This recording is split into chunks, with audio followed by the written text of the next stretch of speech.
Esili, of course we know the Nigerian market has been one of the worst hit markets in Africa in the past month. We saw it falling back 2,500 points yesterday, or just under 1% in the red. Of course, big cap stocks like Dangote have been weighing in the past few sessions, but it has been generally a broad-based sell-off. Do you expect any turnaround anytime soon?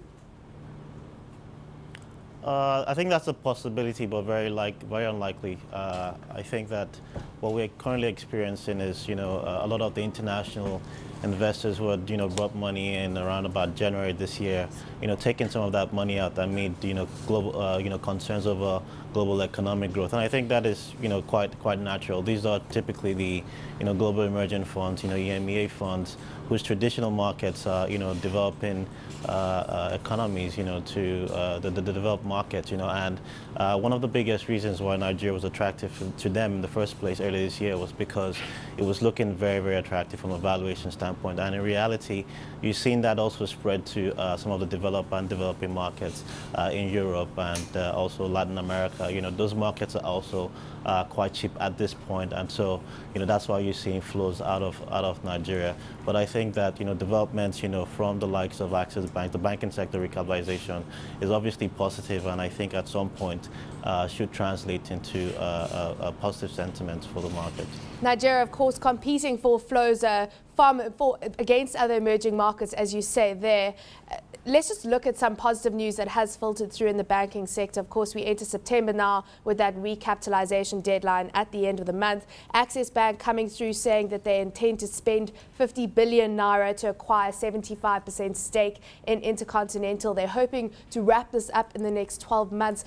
A year down the line, we could have a new formidable force in the banking sector with the merger of those two banks set to make this new entity the third largest listed bank in Nigeria.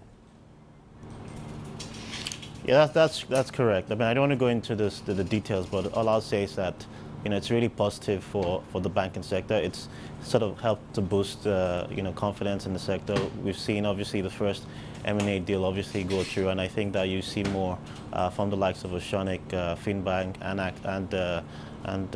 FCMB, and some of the other sort of proposed tie-ups. I think that it would also play down as well to the broader market too. Now, we continue to talk about Dangote Cement, but only because it is the largest listed stock on the exchange. It's now trading at a level that's lower than when it listed last year, October. Management holding a press conference today. What type of guidance are you looking for from management? I think one thing management will be highlighting today is developments with respect to delivering on the capacity it promised to deliver in August. They were looking to deliver about 6 million tons at the Ibeshe plant in August. From all indications, it would seem like that was delayed, but we'll just wait to see what they say on the conference call. It'll also be interesting to also get management perspective on the impact of the violence in Boko about 2 weeks ago, which led to the destruction of some of its properties as well. That naturally also impacted the distribution of its products. I reckon that it will have some impact on earnings. I think management should bring that to sort of the fore in discussing today. What is your investment strategy at the moment, given the uncertainty over whether we will see the developed world economies moving into a recession? How are you positioning yourself in order to manage the uncertainty?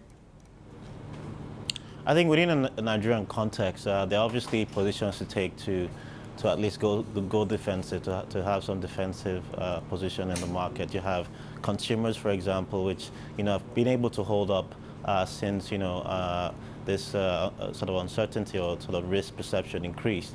They're up about 4% year to date. Give us your favorite stock picks, Esili. Since the start of the year.